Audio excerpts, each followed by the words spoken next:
whatever it takes to get you to try harder, read more, set your goals, and go for it. Here's the next attitude disease. Overcaution. Some people never will have much. They're too cautious.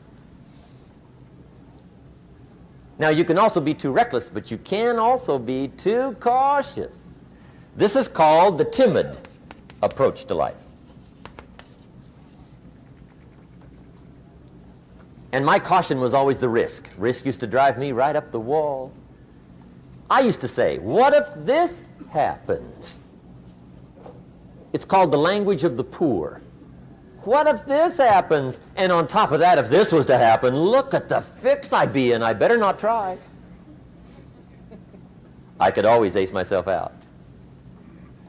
Then I'll tell you what changed my whole life when I finally discovered it's all risky. The minute you were born, it got risky. If you think trying is risky, wait till they hand you the bill for not trying. If you think investing is risky, wait till you get the tab for not investing. See, it's all risky. Getting married is risky. Having children is risky. Going into business is risky. Investing your money is risky. It's all risky. I'll tell you how risky life is. You're not going to get out alive. That's risky. The Englishman says, well, if that's the way it's going to work out, let's give it a go. Right, that's what it's for. Give it a go. Somebody says, yeah, but I'm looking for safety and security. Fine, then huddle in a corner. We'll cover you with a sheet, bring you 3 meals a day. And we'll protect you, feed you, look after you, care for you. We won't let anything happen to you, and you'll probably live to be 100. The guy said, well, yeah, I'd live to be 100. But what a way to live. Right. What a way to live, safe and secure. Don't ask for security. Ask for adventure. Better to live 30 years full of adventure than 100 years safe in the corner. And see, it's not important how long you live. What's important is how you live. Here's the next attitude disease. We're almost through with this motley list. In fact, we're almost through. Hang on. The next one is pessimism. Pessimism, the deadly disease of always looking on the bad side, the problem side, the difficult side, checking all the reasons why it can't be done. The poor pessimist leads an ugly life. He doesn't try to figure out what's right. He tries to figure out what's wrong.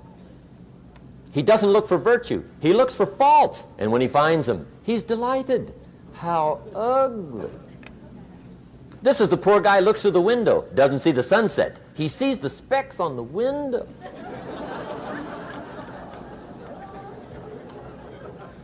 And this is the poor guy, right, who rushes up, takes such leave of his senses. This guy rushes up and he says, I've got 5 good reasons why it won't work. He's so dumb he doesn't know all he needs 1. He's got 5.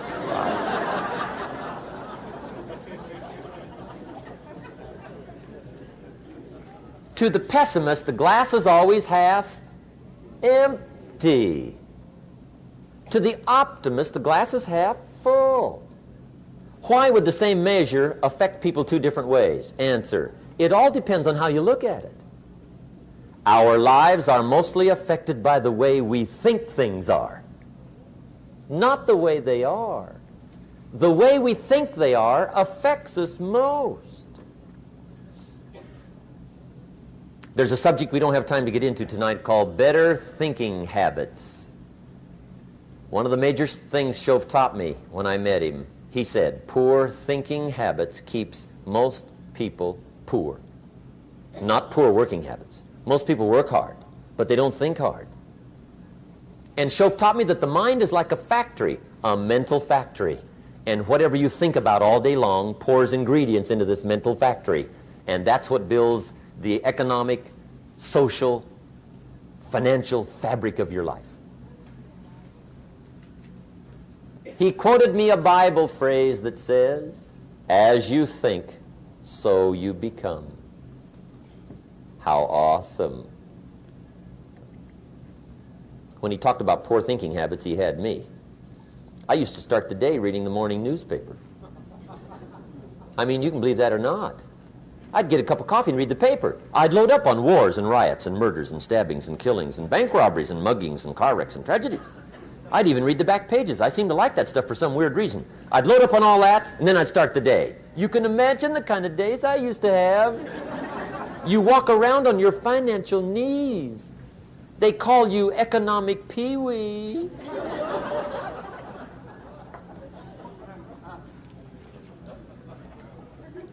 The guy says, I want to be a great leader.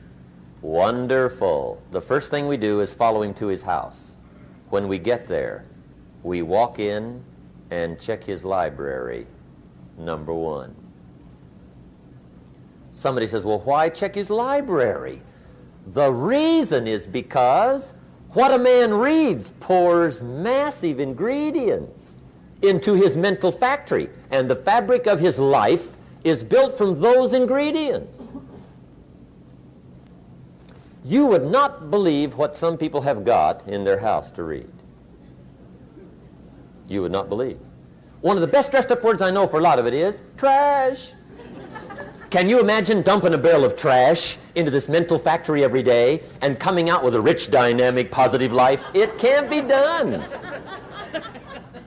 You might as well try making a cake with cement.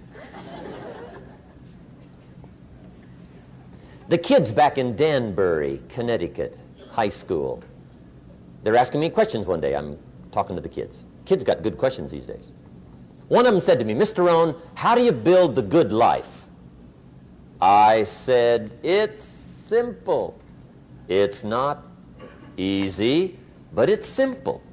Here's how you build anything. Select the right ingredients, keep out the wrong ingredients, and it starts with thought. Everything starts with thought. So you must be wise and careful what you think about, because that starts everything. You got to be wise and careful. I asked the kids, what would happen if somebody dropped sugar in my coffee? They said, well, you'd be okay.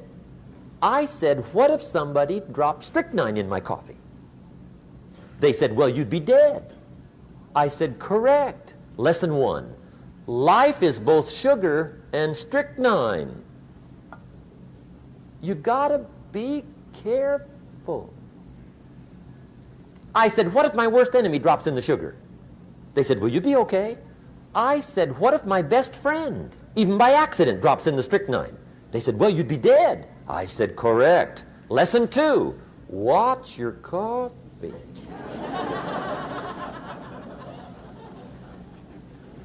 You got to be careful. See, it doesn't matter who hands you the bad stuff. It doesn't matter where you get the bad stuff. It'll still do its damage on your bank account, wherever you get it. Mr. Schoaf gave me one of the greatest phrases when I first met him when he said, Jim, every day stand guard at the door of your mind. How important. Stand guard at the door of your mind. And you decide what goes into your mental factory. Don't let anybody just dump anything they want to in your mental factory, because you've got to live with the results. Okay, here's the last disease, and we're through with this list. In fact, we're almost through. Hang on. The last subject is very brief. The last disease, but this one is deadly. Engage in this one, indulge in it even slightly, and you might as well forget the future, because it's going to forget you. Complaining, crying, whining, griping, a Bible word called murmuring. See, that'll ace your future. Spend 5 minutes complaining, and you have wasted 5. And you may have begun what's known as economic cancer of the bone. Surely they will soon haul you off into a financial desert and there let you choke on the dust of your own regret. I hope I said that well, so you won't forget. It's a deadly disease. If you don't think it's bad, ask the children of Israel of Old Testament fame. Typical of us all, their story just happened to get in the book. Story says, children of Israel were slaves.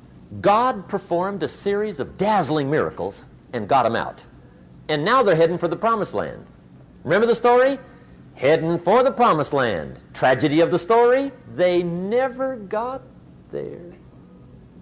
Reason. From day one, they started to complain.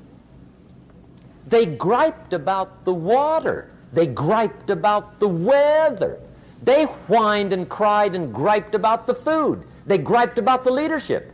They whined and cried because it was too far, too cold, too hot, too difficult, too miserable. I mean, they whined and cried for years. Finally, God said, I've had it, trip canceled. Or something like that. The story says they died in the desert, never got to the promised land. Which I think means two things. Indulge in this long enough, you get your future canceled. And I guess it also means even God himself can only take so much.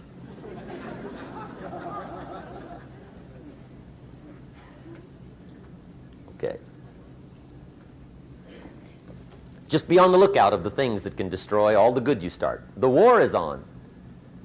And this evening, tomorrow, mentally, personally, socially, economically, you got to make sure you're winning the war. And this is part of it.